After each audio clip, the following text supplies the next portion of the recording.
The illegal immigration issue has been simmering for decades, and everyone seems to have an opinion on how to solve it.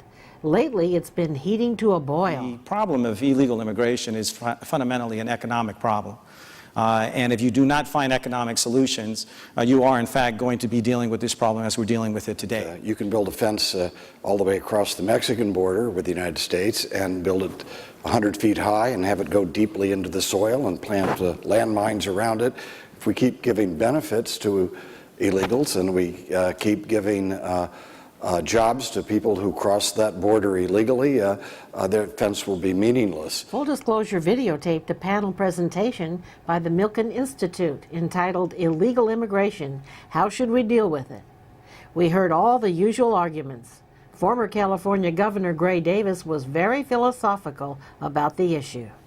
But we, as a country, have the right to say who comes in this country and who doesn't. But what about the tens of millions of illegals who are already here? About 60% of all Mexicans in Mexico now have a relative in the United States. And those relatives bring the rest of their families. Congressman Rohrabacher wanted to close that opening. But eliminate the priority for family unification. Because one family unification member can bring in 90 people as the tree goes out. Arnaldo Torres, the former National Executive Director of the League of United Latin American Citizens, LULAC, had a contrary opinion. And I do not agree that we should change family reunification. I believe that we must have a program and a system that will be respectful and practical. Like most Hispanic activists, Ruben Rumbaut, a professor of sociology, stated that lax immigration policy was essential for the economic growth of America. Without immigration, in fact, our labor force would be shrinking about 3 to 4% a year. But immigrants tend to have extraordinarily high labor force participation rates, and illegal immigrants are the most fully employed, with some 98% of the men in the workforce. Governor Davis warned that we are being swamped by too many immigrants. The lifeboat analogy of nations. I mean, it's just so many people can get in the lifeboat before it sinks. But the majority of the panel didn't seem to understand that this endless discussion on immigration is almost moot. We've already lost the war on illegal immigration. The panelists say the boat is already swamped. The government has already admitted that we have been invaded. We're just witnessing the incremental takeover of our local, state, and federal governments even now. Full Disclosure presented this clip featuring Professor Angel Gutierrez from the University of Texas in a previous program. This is our homeland. We cannot, we will not, and we must not be made illegal in our own homeland. We are not immigrants that came from another country to another country. We are migrants free to travel the length and breadth of the Americas because we belong here. We are millions. We just have to survive. We have an aging white America. They are not making babies. They're dying. It's a matter of time. The explosion is in our population. Professor Rumbaut offered the statistic to support the frightening claims of Professor Gutierrez. That half of all U.S. population growth in the last 5 years is due solely to Hispanic population growth. And that is no longer due anymore to immigration.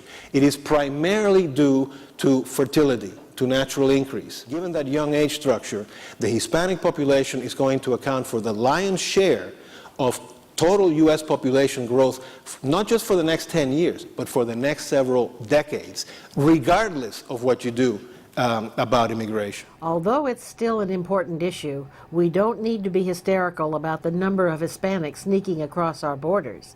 They're here. Our major concern should be what they're going to do with the rest of us. A crucial issue for in the next 10 years by 2016 will be what we call the second generation in California and in the United States. That is the U.S.-born children of foreign-born parents, of the immigrants. The majority of this second generation consists mostly of children. Their presence is being felt today in elementary and secondary schools, especially in places like Los Angeles and throughout California. And they're just beginning now to be felt in these new destinations, because now the flow is no longer restricted to California and Texas and Arizona. It's now in all of the 50 states. But by 2016, this population is going to be crucial in the workforce, in higher education, indeed at the ballot box, and they're going to have an impact disproportionate to the numbers that may be perceived today. Why? Because, as Professor Gutierrez threatened, we have an aging white population. Both he and Professor Rumbaut suggest that in the United States, the white folks are dying as a race. Demographers have something they call a vital ratio. It's a ratio of birth to deaths. The vital ratio of the non-Hispanic white population today is 1. There's 1 birth for every death. The vital ratio of the Hispanic population of the U.S. today is 8. There are 8 births for every death. 8 to 1. And so within the next several decades, the Hispanic population will increase 8-fold in relationship to the non-Hispanics. Even Professor Rumbaut is concerned about this population imbalance. He related to the 2005 civil unrest in France that was perpetrated by the poor and disenfranchised subclasses in Paris. They were second-generation French-born young men, children of immigrants who had been segregated in the Paris suburbs. What followed for weeks after that was riots, burning of cars, etc.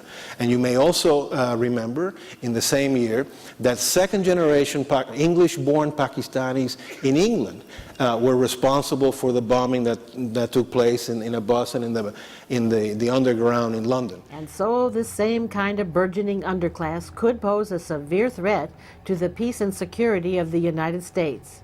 And if Professor Rumbaut is correct, we will ignore this threat at our peril. If you have a 12 million or whatever it might be underclass in the United States that is exploited, that has not been allowed to come above ground and regulated, many of whom are children and young people, and many of whom, incidentally, which is not part of the statistics, but somewhere between 3.5 to 4 million, are U.S.-born children who are in mixed statuses in the same families. What do you do with this population? That population has to be paid attention. You cannot afford to have a permanent underclass in those kinds of numbers and not risk the kind of interethnic group conflict and the kinds of things that we have seen in Europe. We want to know what you, the viewers, think. Please respond to our survey. Number 1, do you see a burgeoning underclass developing in the United States? Yes or no? Number 2, do you feel the American government is adequately planning for our safety in the face of this population explosion? Yes or no? Number 3, do you fear that civil unrest is inevitable as suggested by the panel? Yes or no? Please respond to our survey and be sure to leave your comments below. Thank you.